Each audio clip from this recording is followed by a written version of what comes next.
নজর রাখবো পরবর্তী সংবাদে।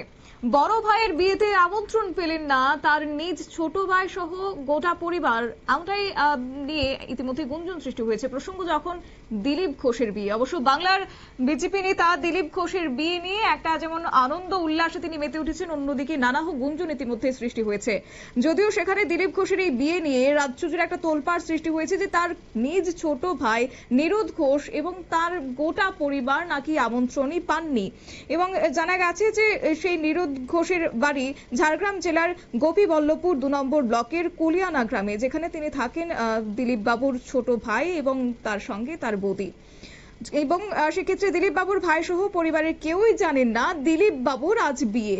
তারা জানাচ্ছেন সংবাদ মাধ্যমের কাছে তারা এই খবর পেয়েছেন এই মাত্র, এবং সেক্ষেত্রে তারা এও জানেন না যে দিলীপ ঘোষ আজ বিয়ের পিঁড়িতে বসছেন। গোটা বিষয়কে কেন্দ্র করে কি জানিয়েছেন, কি প্রতিক্রিয়া রেখেছেন দিলীপ ঘোষের ছোট ভাই নিরোধ ঘোষ, শুনুন। আপনার নাম? হীরক ঘোষ। আপনি কে হন? আমি ছোট ভাই। দিলীপ দার আজকে বিয়ে, সেটা জানেন আপনারা? না, আজকে মিডিয়াতে শুনছি। আজকে অনুষ্ঠান করে বিয়ে হচ্ছে, আপনাদের কাছে কোনো সেরকম কোনো খবর এসে পৌঁছায়?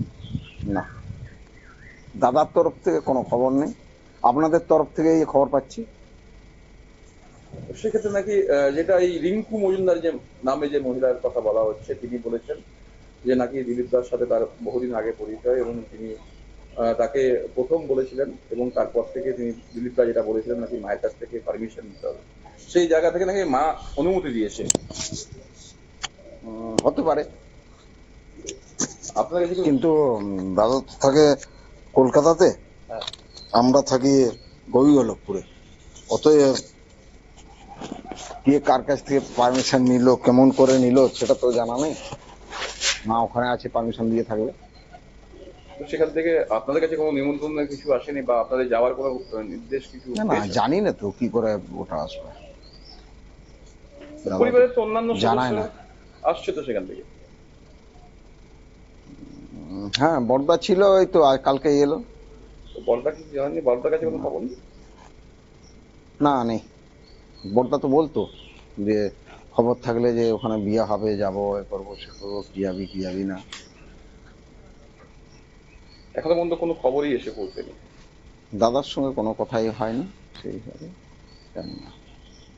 কিন্তু গোটা রাজ্য জুড়ে এটা নিয়ে নানা আলোচনা শুরু হয়েছে, কি বলবেন? হ্যাঁ, এটা ভাইরাল হয়েছে কোনো দিক থেকে একটা, নিশ্চয়ই, না হয় এটা আসবে কি করে। আমরাও টিভিতে দেখছি। কতটা সত্যতা আছে এর মধ্যে আপনারা কি বুঝতে পারছেন? কি করে জানবো? সত্য মিথ্যা যাচাইটা ওরাই করবে। দাদা যতক্ষণ না কিছু বলছে ততক্ষণ কিছু বোঝা যাচ্ছে না। কথা বলেছেন না। আপনার নাম? হীরক ঘোষ। দেখো, আপনারা শুনলেন দিলীপ ঘোষের ছোট ভাইয়ের বক্তব্য। অবশ্য একদিকে যখন দিলীপ ঘোষ সে তার দীর্ঘ বছরের প্রতিজ্ঞা ভঙ্গ করে সে এবার বিয়ের পিঁড়িতে বসছেন, অন্যদিকে ক্ষোভ রয়েছে পরিবারের। কারণ একদিকে মায়ের স্বপ্ন পূরণ করতে, মায়ের জোরপূর্বকতার জন্যই কিন্তু দিলীপ ঘোষ আজকে বিয়ের পিঁড়িতে বসছেন, অন্যদিকে ভাই তার আঁচই পায়নি। আর যার কারণে আজকে তুমুল প্রশ্ন উঠতে শুরু করেছে। পাশাপাশি সে পরিবারের পক্ষ থেকে হচ্ছে একটা ক্ষোভ রয়েছে, সেটাই একটা উগরে দিলেন দিলীপ ঘোষের ছোট ভাই নিরোধ ঘোষ। নিয়ে নিচ্ছে ছোট একটি বিজ্ঞাপন বিরতির, সঙ্গে থাকুন।